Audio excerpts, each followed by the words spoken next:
So I went into my undergraduate to study trombone performance, but in my second year I pursued a double major in composition and trombone and have been doing both ever since. I actually went to university for 11.5 years to study composition. At first, my dreams were, my aspirations were to play in an orchestra. That was really what I was training for at first. As time went on and my composition became a more integral part and a financial part of my life, the need to have a job as a trombonist lessened, and I became more interested in other kinds of, exploring different kinds of music, such as jazz and rock, experimental, and also different kinds of world music and that sort of thing, and that's mostly what I play now. One thing about conducting versus playing the trombone that I find very interesting is conducting is more of a cerebral activity. It's, the physical requirements are not that extensive. Whereas playing a trombone requires a lot of practice time to be able to produce the tone in time and with a good sound. But as a conductor, you're not actually making any sound, so it's mostly in your mind.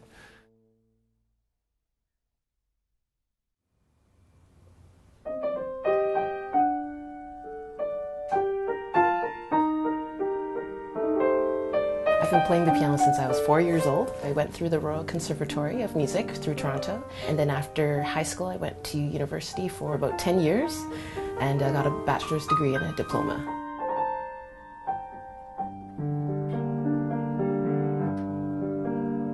I was working on a piece called the Rachmaninoff Sonata for cello and piano. It's one of the hardest works, and so I worked on this all day long, and then at night I couldn't get away from it, and I would just be hearing certain passages that I was worrying over or really practicing really hard on, and it just seemed like I was getting into this thing where when I was awake I was playing the music, when I was asleep I was still playing the music somehow and hearing it and eating and living and breathing it.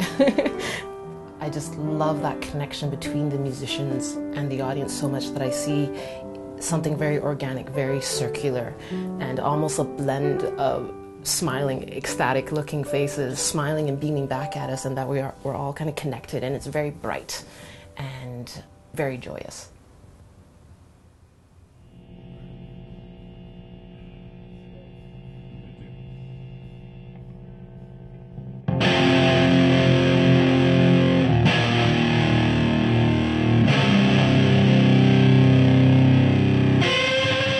I've been playing music my whole life, piano for about 13 years now, more than half my life, and I've been playing guitar for 4 years, been playing bass for about 5 years now. I was born with a small left ear canal, and so I only have 5% hearing in my left ear, but I've never thought of that as a problem.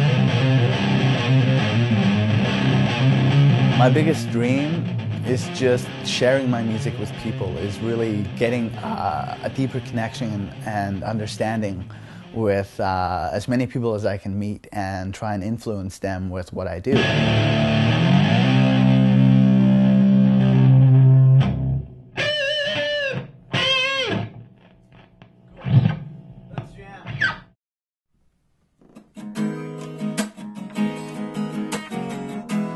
You know, I've been playing guitar for 33 years, so there's enough music in there that I don't have to think about the scale I'm playing, you know.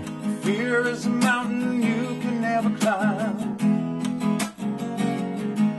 but the more I look, the more I begin to find. So in the end, when it's actually happening, my ears are doing their thing, they're doing them automatically, and my fingers are doing their thing, just as like my brain and my mouth is doing their thing automatically when I'm talking to you. I've had whole pieces of music come to me in dreams sometimes. If you have a dream, then see it through. We all hide behind the pain. I've been there too. Maybe it's time you came alive. Trust in you. What else you gonna do?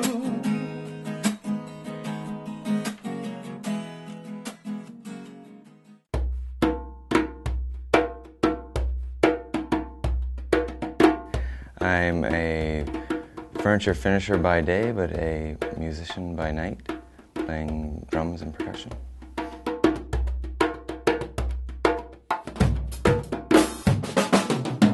play a lot of corporate gigs and events around town playing percussion. I also play in a band. It's becoming more and more of a dream to live off music and more of a reality.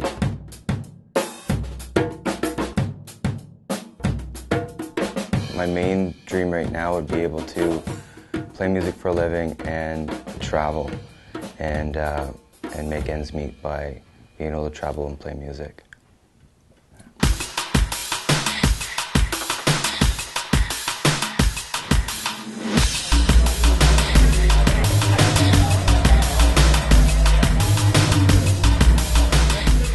I've been DJing actively for about 12 years, but in terms of, music's my love for my entire life.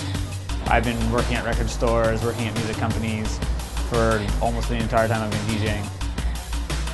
You have to kind of read off the crowd and figure out what's going to go down the best, as well as what you want to promote, what you want to play. Sometimes you can spend like 8 hours working on a couple of seconds of a song and you hear it over and over again, and then you go to sleep. The whole night, that's all you're dreaming about is that same couple of seconds, and kind of like clicking on a mouse and running multi-samplers and all that kind of stuff. There's nothing better, at least for me as a DJ, there's nothing better than having someone walk up to me and being, oh my god, I love that song, what is it?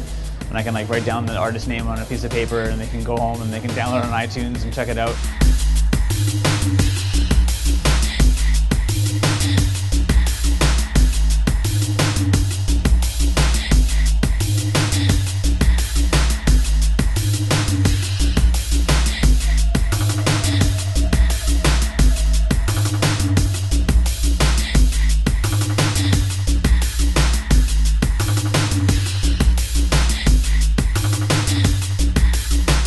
Yeah, well, we just need to see the front page of the paper, we realized yesterday, because then it's like, oh, well, we know that on Friday, March 6th, there was a Paralympian on the front cover of Vancouver Sun. So, unless they're printed twice. Don't spoil my party, James.